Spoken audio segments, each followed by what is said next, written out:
So here we are building the pack. I've got these cells from Hevea and we're putting them together. Here's an example of kind of what I'm after with a different kind of cell. Obviously they're pink.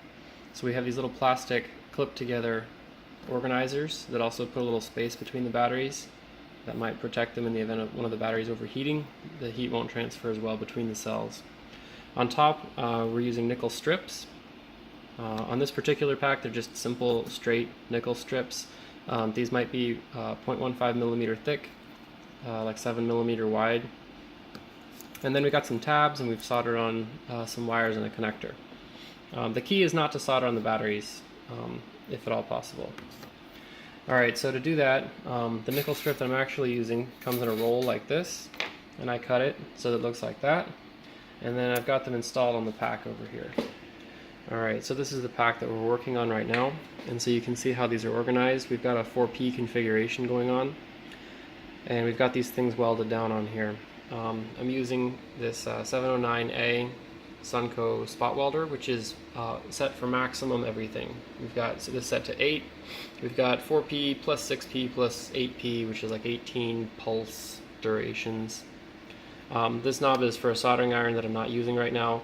I use a different soldering iron. We've got our pedal hooked up down here on the floor, and we have a pen, like a remotely operated pen. So I try to keep the duty cycle down on this thing, so I just connect it like so. When we're ready, we hit the foot switch. A little puff of smoke comes out. We've got a joint.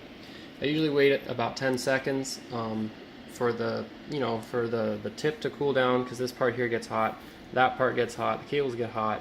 And then I imagine inside this box, which I have not opened, there's a transformer that also probably gets hot, so we'd like it to last. I also have this fan sort of set up here. There's some air vents on the sides of the unit that allow air to flow through it, and so that should help its longevity and for it not to overheat. I'm also setting it up for balancing, so I have this type of wire that I bought at a local store, kind of surplus, and so I cut off lengths of it. I'm trying to make all of them approximately the same length. I've got this little organizer, and then we measure the lengths and put them on here. Now, soldering them onto the tops of the nickel strip is not a good idea because the heat transfers to the batteries and whatnot. So what we do is I prep it. So I've got these pieces here. I cut and strip these to length, and then I use my soldering iron over here set to like 600 and some odd to solder to them. Now this wire is a little old, so I actually use some rosin flux right here. So I dip the end in there and then tin it. I tin this for about 8 seconds and then put the wire on, let it solder, no cold solder joints. Once I've got the wire connected and everything, then I put it up here and then we go to town with the spot welding. I discovered it's not a good idea to put these tapes on yet because I do want to go through this entire pack and double weld everything, so we'll put a second weld onto every terminal. It looks like there's 2 welds, but right, so that's 1 weld from 2 prongs. Okay, so I want to have 4 total welds once I'm done, and you can't access them easily with the tapes here, and also you can have problems like this where it melts the wire, so we don't want to do that. This will be repaired with some heat shrink or some insulating tape. And by the way, this tape is a special kind of tape. It's for it's electrical tape, believe it or not, but it's just a performance kind of electrical tape from DigiKey.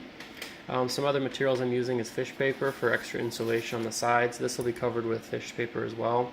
And once the other side's connected, you won't see me touching it. And on the sides of it, we've got some of this fiberglass tape, which is great for tensile strength, and so that'll be used to put the fish paper together. That's it for now.